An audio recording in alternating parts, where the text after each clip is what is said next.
Zaborinshya.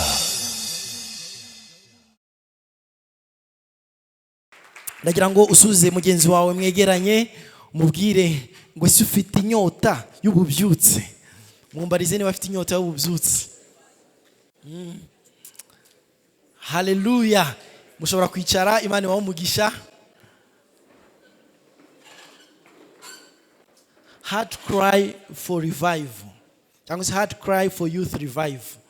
Umutima urira, umutima ushaka Imana, umutima ushaka kongera kuba muzima, kongera kubyuka no kongera gukanguka.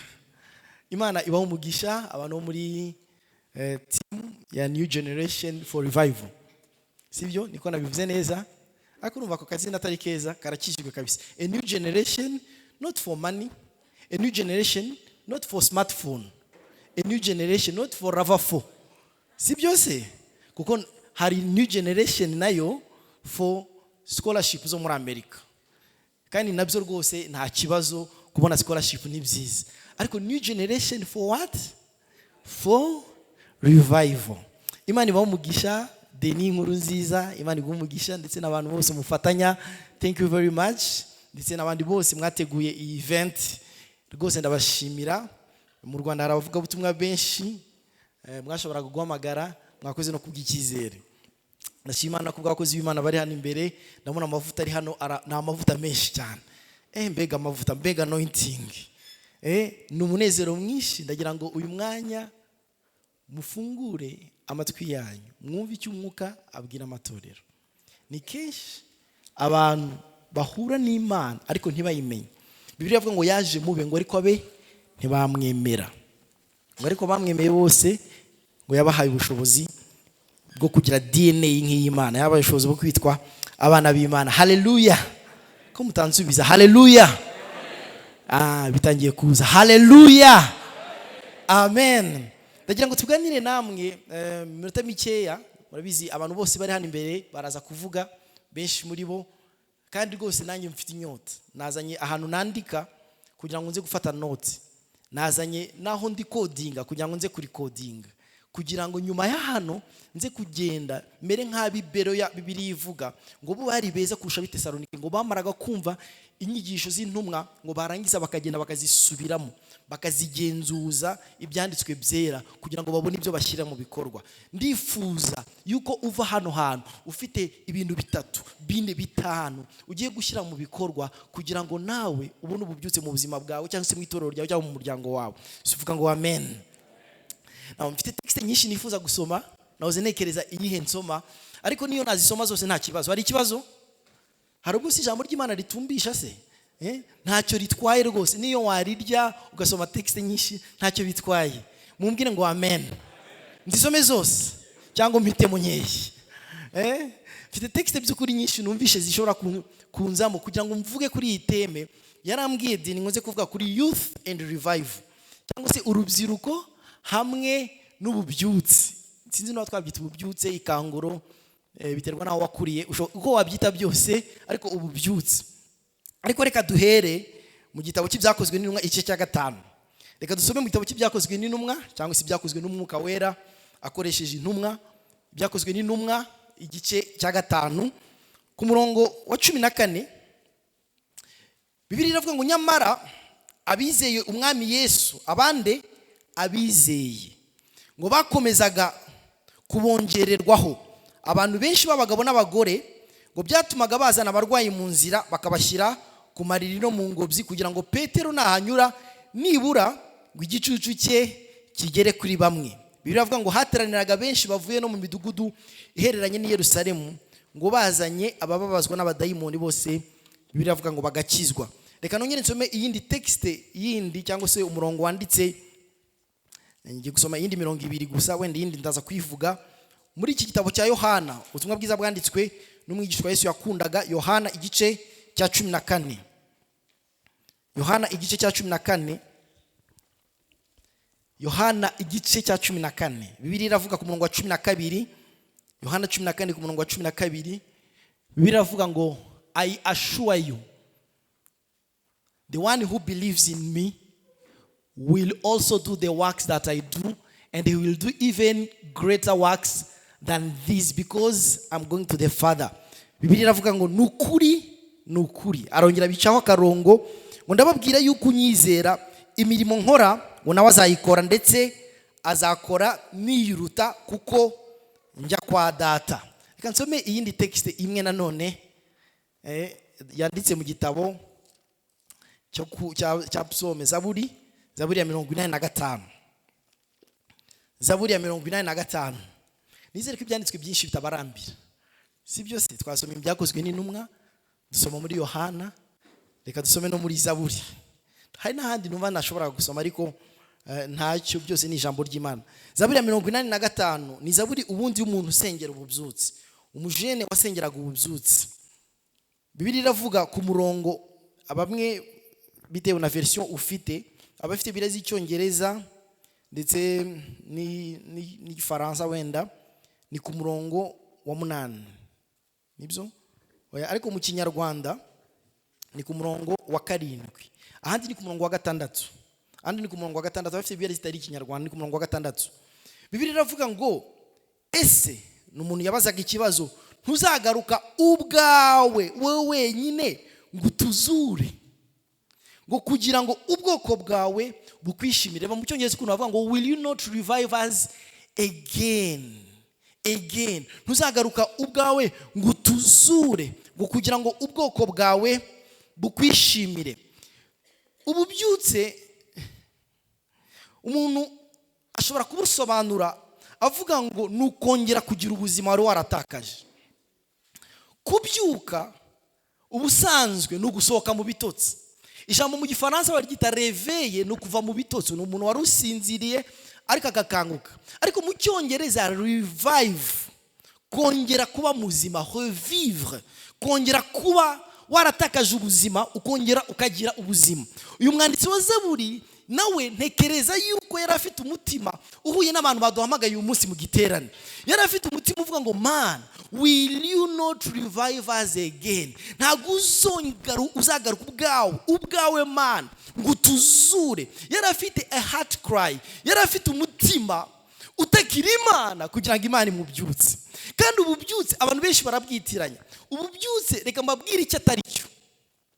Ubundi ndazana kubabwira icyo ari cyo mu magambo makeya, hanyuma no kuri panel discussion baraza kugerageza babisobanure, ariko atari no kubisobanura gusa ariko mu rwego rw'imitima. Ububyutse yewe mu bantu bakunda sound system nziza ndimo pe, ngiye na Pastor Senga wenda na Pastor Hortense na Evangeliste Uduma, nimukunda sound nziza. Sound nimwigira ivuga nabi inkura mu mwuka. Ariko ububyutse nagari sound system.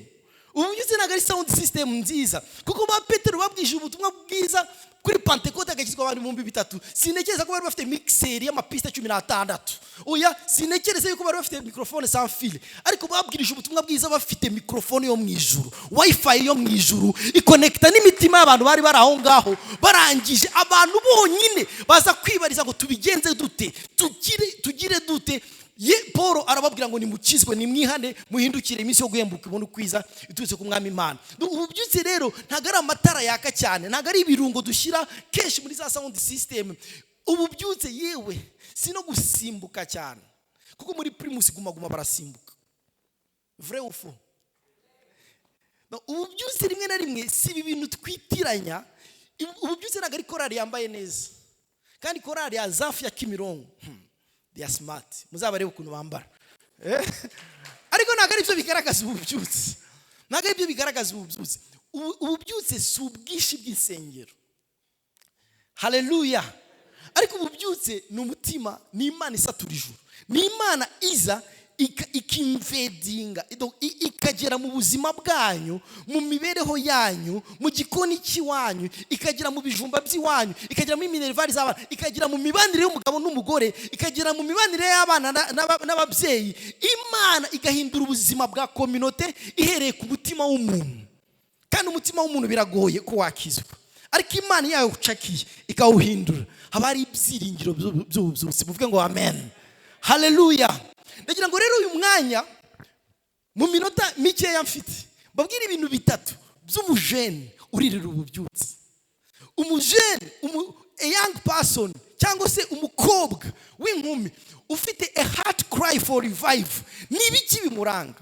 Nibihe bintu bimuranga umuntu usengera ububyutse? Dushobora kujyana muri Bibiliya cyangwa se tukavuga n'ama experience wenda yagiye abaho mu isi, ariko n'ibiki bitatu. Sibyo byonyine, hari ibindi wenda, ariko uyu munsi nahisemo izo bintu bitatu. Icyambere cy'umujene ushaka reveil cyangwa se ushaka ububyutse, ikintu cyambere kimuranga ni ukwanga ubuzima bunyuranye n'ubwo Bibiliya yavuze ko umukristo akwiriye kubaho. Reka mbisubiremo, ni ukwanga ubuzima bwa contradiction. Murabyumva contradiction? Contradiction Pastor Sengazi Kinyarwanda cya kintu cya rupinyuri pyisi. Mbanza umbwire contradiction ni ngwiki mu Kinyarwanda? Ubuzima bunyuranye. Nimbisobanura murabyumva. Reka ngo munyemere nkoresha iryo jambo contradiction cyangwa se bunyuranye, ariko muraza kubyumva. Iyi Bibiliya mwizera ko ari ukuri? Yego cyangwa oya?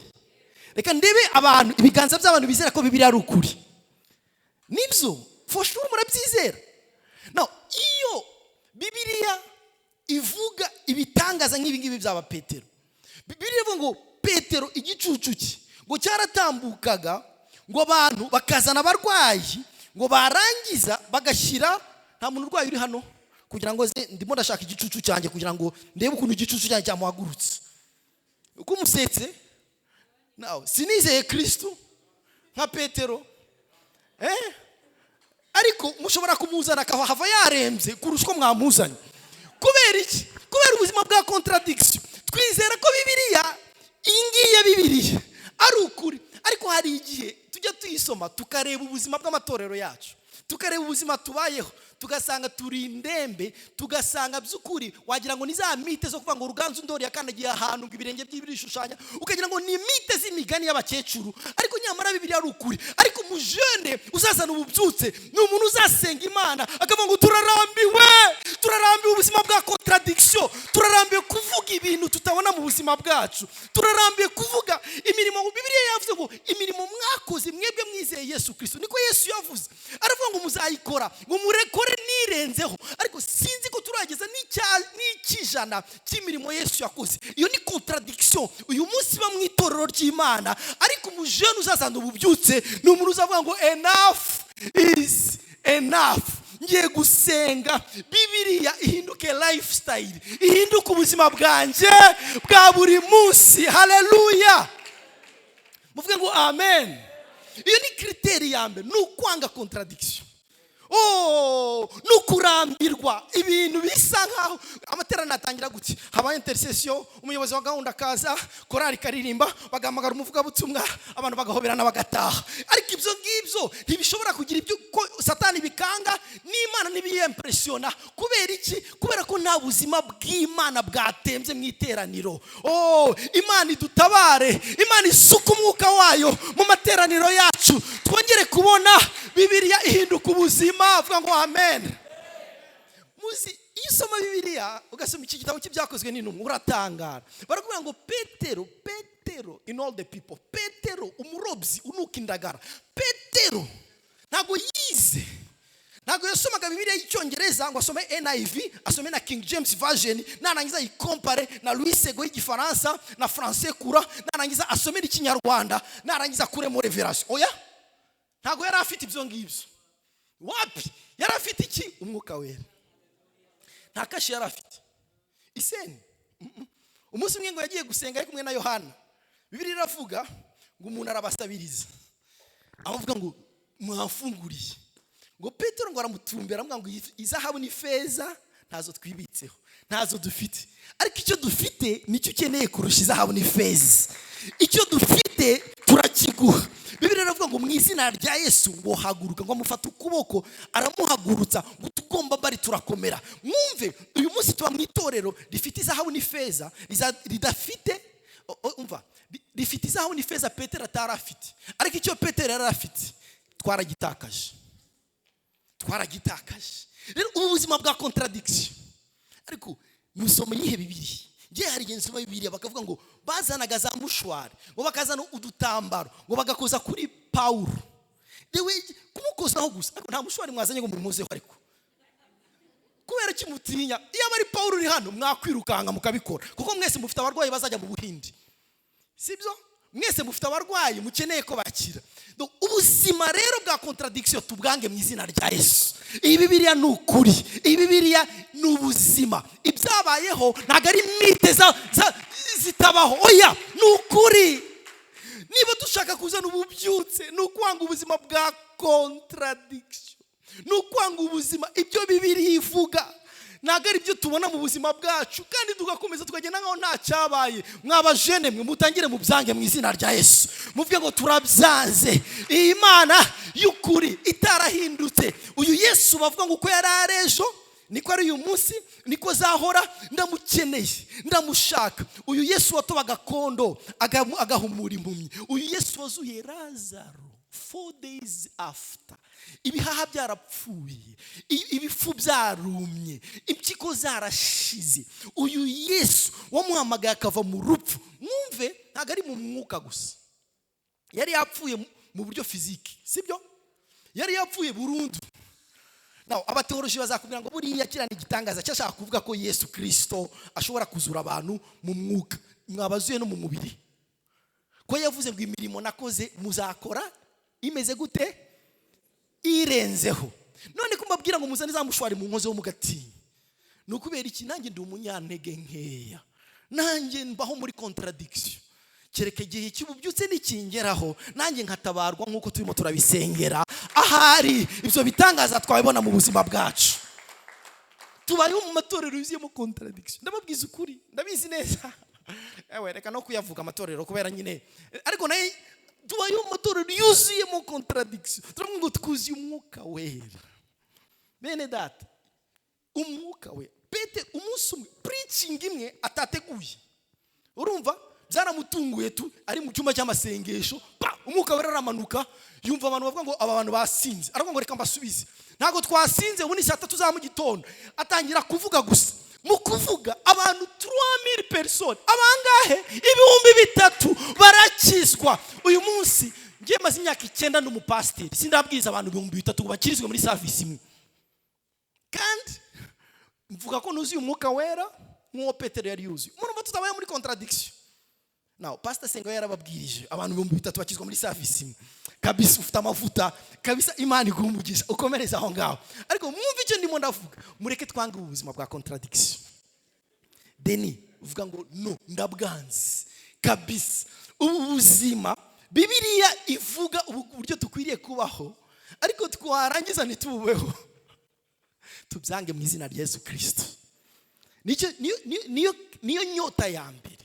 Inyota yo kubona Imana ikora mu buzima bwacu, nukwanga ubuzima bw'imbusane, nukwanga ubuzima bunyuranye n'icyo Bibiliya yavuze. N'icyo Bibiliya yavuze.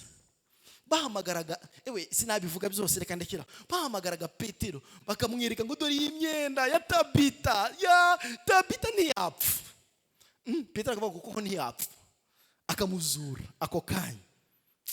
Imana itugirire neza, tukiri bazima mu isi y'abazima, twongere kubona imirimo n'ibitangaza bya Bibiliya mu buzima bwacu. Nawe mwumve, ibi bizashoboka ari uko umwuka wera yaje, kandi umwuka wera yaje nkunda Yesu Kristo ni ikitegererezo. Bibiliya iri kodinga ibitangaza bigera kuri 35 cyangwa 36 bya Yesu Kristo yakoze mu rwego rwose. Yagendeye hejuru y'amazi, aviola de loi ya nature, cyangwa se itegeko rya nature. Amazi pesanteur ni yabasha kumufata, cyangwa se gravity, imbaraga za pesanteur. Yesu yakijije impumyi, Yesu yakoze ku babembe barahumuka, Yesu Kristo yazuye abapfu, Yesu Kristo yakoze ku isanduku y'umupfakazi w'Inayini, umuhungu waba muzima. Yesu Kristo yakoze ibitangaza byinshi bitandukanye. Arangije aravuga ngo ni byiza ko ngenda. Ariko muzi igitangaza cya Yesu, mutekereze nk'ubungubu ibyo byose Yesu yakoze, ibi byose ndimo ndavuga, Imana ibinkizeho, Imana ibimpaye, mwakongera kumbona mwankura heda. Nahita nangira itorero ryitwa Miracle Bombastic Church Holy Gospel Power Super Power. Hallelujah. Now kumbona banza wishure tukwakire, niko byagenda. kubera iki? Kubera ko n'umwuka wera aramutse aje ntitwaba tugendera no mu mbaraga z'impano z'umwuka wera. Urukundo rwashira. Ariko Yesu Kristo yakoraga ibitangaza, abana bakamwegera. Yesu Kristo yazuraga abapfuye, indaya zikaza kumuririra ku birenge, zikamuhanagura, zikamanaguza imisatsi yazo kandi ntazicyahe. Yesu Kristo yamaraga gukiza ababembe akajya kwa Zakayo bakarya capati. Yesu Kristo yari umuntu woroheje, afite imbaraga kandi afite n'impano, agendera mu mbaraga nyinshi. Twebwe rero Yesu kuko yadusezeranije, arasezerana aravuga ngo imirimo yakoze tuzayikora. Mureke dusabe Imana itwuzuza imbaraga, itwuzuye n'impano, bigaragare muri twebwe. Muvuge ngo amen, haleluya. Reka mbabwire icya kabiri. Icya kabiri ntekereza cy'umujene ushaka reveil, nuko ububyutse ntago buza kugira ngo uvuge ngo mfite ministeri ikomeye yitwa New Generation for Revival. Ububyutse buraza bukazana impinduka aho bwaje, ibintu bikagaragara. Bibiliya iravuga muri iki gihe cy'abigishwa ba Yesu ntago bakoraga posta ngo bazohereze kuri social media ngo abantu baze mu giterane. Oya, hakizwaga 3,000, ubundi hagakizwa 5, umwami Imana agakomeza kubongera abakizwa, ngo ijambo ry'Imana riragwira hose. Kubera iki? Bageze ahantu baravuga ngo abubitse iyi si ngo bageze ninaha. Byari ubuzima, hazaga transformation. Mwumva iryo jambo transformation. Hazaga ubuzima bw'impinduka muri community. Utubari twagenda tuba dukeya. Aha mu Rwanda dukeneye transformation y'ukuri muri societe yacu, turayikeneye. Bishoboka bite? Umuhanda wo kuva i Remera hariya inyuma ya ahantu bayita kuri Rosti, murahazi? Umuhanda wo kuva kuri Rosti ukagenda ukagera hafi Christus, abantu barimutse. Abantu muzageyo, abantu barimutse. Kubera iki? Kubera ko business iri lucrative, cyangwa si business igezweho hariya ni business y'utubari n'amaroji. The whole street, umuhanda narahakuriye hariya ndahazi. Umuhanda wose ushobora kumbaza ngo hano hari hatuye nde, nkabakubwira ko benshi barimutse. Kubera iki? Utubari. Kandi dufite amatorero menshi cyane. Zion Temple Kimironko ijya gutangira muri Kimironko, community imwe yitwa Kimironko, umurenge wa Kimironko, ryari itorero rya 43 rigiye gutangira muri Kimironko. Hirya yaho Kimironko hantu dukorera ahitwa mu Cyamurunguje, bankurumogi saa 4 z'amanywa. Munsi y'itorero ryacu hari abantu bise muri Kongo. Kubera iki? Ngo ni igihugu kitagira amategeko. Kubera iki? Kubera ko hari n'ahandi hirya yaho bita muri Mukubita umwici. Aho ni muri Kimironko hari amatorero 43 z'eglise. Zani yaje Kimironko ari 44. Twamaze imyaka 6 ntago turabihindura, community ntiturayihindura. Dufite ikibazo cy'ubutumwa bwiza tuvuga kubera ko budahindura community dukoreramo. Rero mwebwe murimo murarira ububyutse, musenge community zacu zihinduke, haze transformation ifatika. Iyo Bibiliya ivuga ijambo ryitwa kwihana, yewe ni igikorwa kitangira muri wowe, ariko umuntu wihannye by'ukuri ntaceceka, ntashobora kubika iyo neza Imana yamugiriye, ayibwira abandi, ukagenda ayibwira abandi. Niko transformation igendiza. Ububyutse batubwiraga bwabaye muri Wales mu 1904, 1904. Byagenze biti? Muziko records zivuga, ibitabo bivuga yuko abambere bamenye ko ububyutse bwabaye n'abapolisi. Abapolisi babuze akazi, bagenda gukora patrouille bagasanga nta muntu wasinze, bakajya gukora patrouille bagasanga nta mujuru hari. Muri imyaka 3 abapolisi baragabanuka, abajije, abacamanza babura akazi, aba lawyers babura abantu badefanda, conflits zo muri famille zirashira. Nibyabayeho, community irahinduka. Mureke dusenge, niba dushaka kubona Imana ikora, dusenge tubone transformation iza mu buzima bwacu. Muvuge ngo amen, muvuge ngo amen cyane. Kamabwira icyanyuma nsoza, nanone icyanyuma. Icyanyuma abantu basengera ububyutse, abantu basaba ububyutse, n'abantu bakwiriye kuba biteguye kwishyura ikiguzi cyo kuvuga ubutumwa bwiza bwa Yesu Kristo. Kambisubiremo. Abagatatu basengera ububyutse bafite heart cry for revival, ni abantu bakwiriye kwishyura ikiguzi gisabwa kugira ngo bavuge ubutumwa bwiza bwa Yesu Kristo. Kuvuga ubutumwa bwiza bwa Yesu Kristo bene data bifite ikiguzi bisaba. Uyu munsi iyo dusengera abantu kujya gutangira amatorero, ntabwo ari kujya kuyatangira gusa muri Australia no muri Amerika. Oya, hari ahantu hitwa iyo ngiyo muri Kathmandu bakeneye ubutumwa bwiza. Hari ahantu muri Iran bakeneye gukanguka. Mana yanjye nyohereza, ntabwo Imana izakohereza Chicago gusa. Imana ishobora no kukohereza hehe muri handi ujya ni Pastor Evangeliste Huduma, ahantu muri Sudani, ahantu iyo ngiyo mbese ahantu kata nta ndege zigerayo, aho ngaho Evangeliste Huduma ajyayo. Ariko mwumve icyo ndi kubabwira, ikiguzi kivuga butumwa.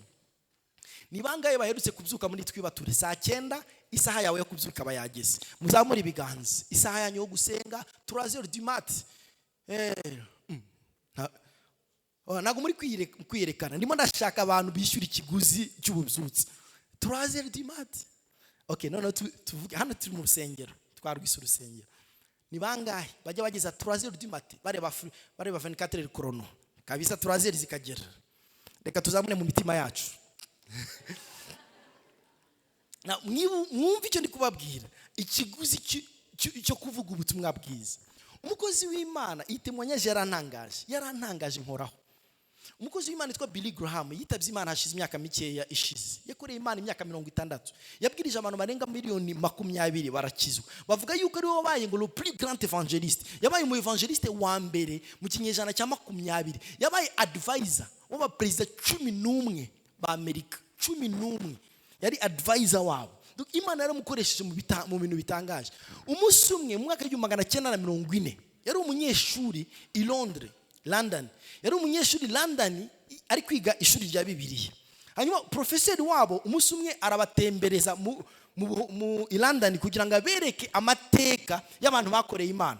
Nkuko umuntu yagutwara muri mize akavuga ngo hano hari hatuye John Wesley, hano hari hatuye mukuru we Charles Wesley, agenda amwereka amateka y'abantu bakoreye Imana. Ngo baragenda umunsi umwe basura ngo mu nzu ya John Wesley yaratuyemo. Baramwereka ngo hano ni mu gikoni aho yatekeraga, aha ni muri salo aho yatekeraga, bajya mu cyumba aho yararaga. Baravuga ngo aha niho John Wesley yararaga. Hanyuma arebye hafi yaho yararaga asanga hari itapi, hariho makete, hariho itapi, ariko iyo tapi yarazanye yaracuye. Gucuya murabyumva? Yaracuye ahantu habiri. Hari ahantu habiri yacuye. Hari ahantu habiri yacuye. Noneho umwe mu banyeshuri bari kumwe na Billy Graham abaza professeur wabo. Professeur witwa Edwin R. Abaza Professor Edwin, aramubaza ngo kubera iki hano kuri iyi tapi hadasa na handi? Kuki hacuye? Harashaje kurusha handi. Hanyuma Professor abwira abanyeshuri ngo ahangaha no John Wesley yapfukamaga asenga. Yarahapfukamaga kenshi biza gutuma hamena nk'ahantu haca, murabizi yuciye muri jardin kenshi cyane igeraho ikabamo inzira. Yarahapfukamaga asenga, hanyuma haza gusigara trace, haza gucuya kurusha handi ku itapi. Hanyuma barasohoka, baragenda bageze muri bus, barabara abanyeshuri basanga hari umunyeshuri umwe ubura. Bari bagiye gusubira ku ishuri. Barabara basanga hari umunyeshuri umwe ubura. Professor arareba aravuga ngo ninde ubura, asanga ni Billy Graham. Aravuga ngo reka nsubire yonge kumureba. Aragenda asubira mu gikoni cya John Wesley aramubura. Ajya muri aragenda yinjira mu cyumba ntiyamubona, ariko ahengereje asanga hirya y'igitanda nkuko umuntu yaba ari hano, hanyuma undi ari kuri uru ruhande. Asanga hirya y'igitanda hari umugabo washyize amavi ye hahandi amavi ya John Wesley yarari, ari hapfukamye arimo arasenga avuga ngo will you do it Lord, will you do it Lord. Arimo arasenga muri Psalm 85 avuga ngo will you revive us again Lord, ongera ubikore, ongera utubyutse. Arimo arabisengera, arangije ngo amukoraho aramubwira ngo it's time to go, ni igihe cyageze. Ariko wumve abantu Imana yakoresheje babaga biteguye kwishyura ikiguzi icyo ari cyo cyose gisaba kugira ngo bavuge ubutumwa bwiza. Uyu munsi itorero ry'Imana turimo turasengera ububyutse. Imana nibusuka tuzemera kwishyura ikiguzi gisabwa kugira ngo ububyutse icyambere tububike kandi tubugeze n'ahariho hose. Tuzemera kwishyura ikiguzi bisaba. inkuru yavuzwe nanone n'umukozi w'Imana niyo ngiye kurangirizaho. Ni umukozi w'Imana wo muri Nigeria yitwa Akan Bile ni umukozi w'Imana uyu munsi aracyariho, aherutse n'inaha mu Rwanda. Yavuze inkuru ya se yari umupasiteri muri Nigeria, mu bihugu by'abayisilamu cyangwa se muri northern Nigeria, muri Nigeria y'amajyaruguru. Se yari umupasiteri muri Assemblies of God. Hanyuma avuga ngo umunsi umwe ngo umwana yaraje ngo amugera imbere aramubwira ngo pastor, ngo why do you hate me? Ngo unyangira iki? Undi aramubwira se ndakoze iki? Aravuga ngo kubera icyo utanyohereza muri mission, kubera icyo utanyohereza mu ivugabutumwa ngo ngiye kubwiriza ubutumwa bwiza. Undi aramubwira ngo no, ngo sinakohereza, ngo niwe mwana wenyine nyoko afite, kandi abantu bagiye mu ivugabutumwa ntituba tuzi ko bagaruka, abantu bagiye kuba missionnaire ntituba tuzi ko bagaruka.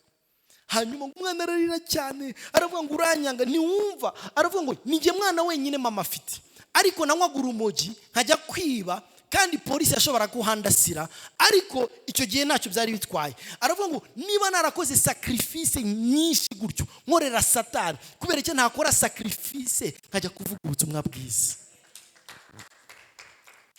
Kwishyura ikiguzi cy'ububyutse. Uko dusenga rero kugira ngo Imana dusukeho ububyutse, reka twange ubuzima bwa contradiction, twange nanone ubuzima dushobora kwakira ububyutse ariko bikamera nko kwikira tukishima, ntibuhindure community dukoreramo. Ikindi cya gatatu, mureke twemere kwishyura ikiguzi bizadusaba kugira ngo tubike ububyutse, tugumane ububyutse, kandi dukwirakwize ububyutse Imana izadusukira. Imana ibahumugisha kandi Imana ibagirire neza. Ndabizi neza ko hari ibihe byo gusenga, turaza kugira igihe cyo kuririra Imana, tubwire Imana ngo Mana dusukeho ububyutse. Ariko n'uyu mwanya reka mbasabe muhaguruke dusenge mu izina rya Yesu Kristo. Mbasabe muhaguruke dusenge. Habakuki yasenze isengesho ryiza mu gice cya gatatu cyaba Habakuki ku murongo wa 2. Aravuga ngo Mana, ngo hembura umurimo wawe. Niko yavuze. Abantu bemeranya nanjye ko hari za contradictions ziri mu matorero yacu, abantu bemeranya nanjye yuko hari ibintu uyu munsi dukeneye gusenga Imana igahindura. Reka tubwire Imana ngo hembura umurimo wawe, hembura umurimo wawe. Reka tubisengere uyu mwanya. Ndagusaba uzamura ijwi. Iyo haje ububyutse abantu batakira Imana, batitaye ku bicaranye. Iyo haje ububyutse abantu barazinduka bakagenda batinze. Iyo haje ububyutse hari ibintu byinshi biba, abantu bagakunda Imana kurusha kwikunda. Reka uyu mwanya tubwire Imana ngo Mana hembura umurimo wawe. Reka mbasabe buri wese azamura ijwi maze dusenge. Mwami, mu izina rya Yesu Kristo, turabona ubuzima bwa contradiction tubayeho, turabona hari ibintu byinshi mu buzima bwacu Mwami Imana dukora binyuranye n'ikijambo ryawe ryavuze. Turabona hari iby'ijambo ryawe ryavuze kwitorero, ukwitorero rikwiriye kuba ryuzuye umwuka wera, ukwitorero rikwiriye kuba rifite imbaraga. Ariko uyu munsi tubayeho ubuzima bunyuranye n'ibyo ngibyo wavuze.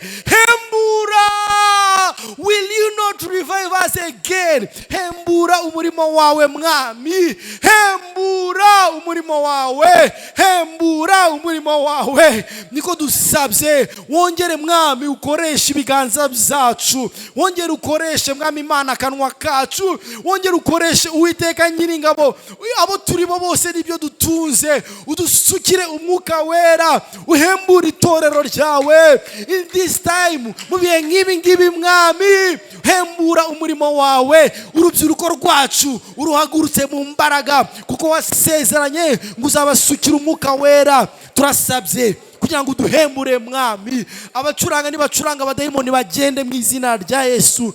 Mana, niduterana Uwiteka Nyiringabo, abarwayi bazajye bahakirira, abahembuka bahembuke. Hembura ingo z'uyu munsi, ingo z'abarokore, uhembure amatorero yacu. Revive us again.